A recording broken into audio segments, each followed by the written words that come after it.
Bonjour, aujourd'hui pour le test de sac à main, je vais vous présenter le sac Nathan de chez Brooklyn Bridge Factory. Donc c'est une boutique, a priori c'est qu'une boutique en ligne, et ils ont leur propre design et ils font des articles de cuir, donc des vestes et blousons et des sacs à main pour hommes et pour femmes. Donc voilà, ils m'ont offert un sac pour que je puisse vous présenter, vous donner mes impressions. Donc ils ont deux types, ils en ont en agneau bulé et en veau, il me semble. Donc ça c'est un sac en agneau bulé. Donc le fameux agneau qu'on peut trouver sur les sacs Jérôme Dreyfus, Alexander Wang, etc. Sauf que celui-ci est un cuir un petit peu plus lisse. Et ce qui le rend, je trouve, un petit peu plus résistant. Parce que là, vous voyez, ça fait quand même 2 mois que je me le trimballe. J'ai fait quand même les tests comme il faut. Donc là, je vais essayer de vous montrer. Ça a frotté, voilà, pendant 2 mois. Bon, pas tous les jours, hein, je vous ai dit, je travaille à domicile, donc je ne l'ai pas pris tous les jours non plus.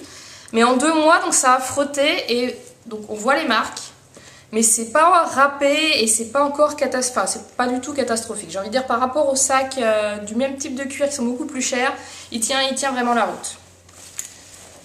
Donc après, point de vue pratique, donc c'est un espèce de sac besace. Hein, et il n'a pas l'air comme ça, mais on peut y mettre énormément de choses, mais vraiment. Un peu le puits sans fond, le sac de Mary Poppins.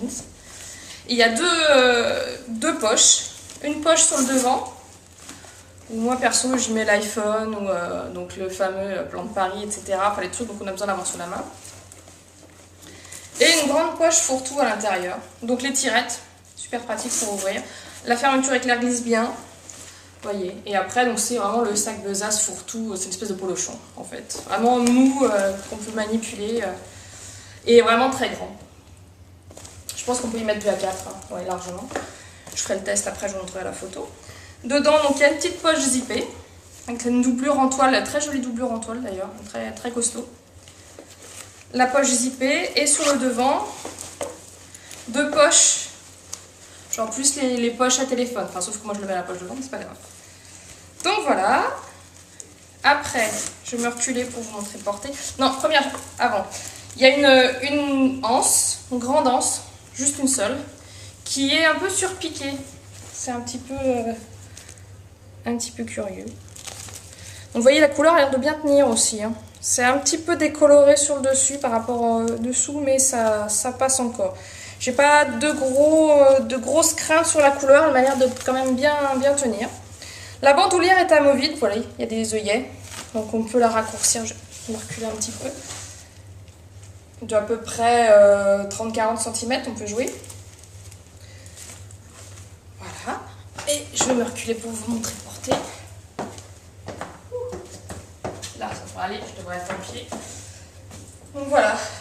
Vraiment le truc cool, le sac pas prise de tête, qui craint rien, qui est malléable, qui est agréable. Donc voilà, pour le prix, vraiment rien à dire. Et on peut aussi porter, forcément, en bandoulière. Aucun souci. C'est le sac hyper pratique, j'ai envie de dire, pour les jeunes mamans. Pour se trimballer, limite même les biberons, les couches, les machins, tout le bazar. On peut le mettre comme ça, se dégager les mains. Et un truc que j'ai testé à la Roche-Posay, c'est on peut l'accrocher. Vous voyez, quand on a une poussette, on l'accroche comme ça, limite on resserre un petit peu les anses au dos de la poussette. Ça tombe nickel, c'est impeccable pour mettre derrière une poussette. Voilà. Le sac Nathan en coloris bleu.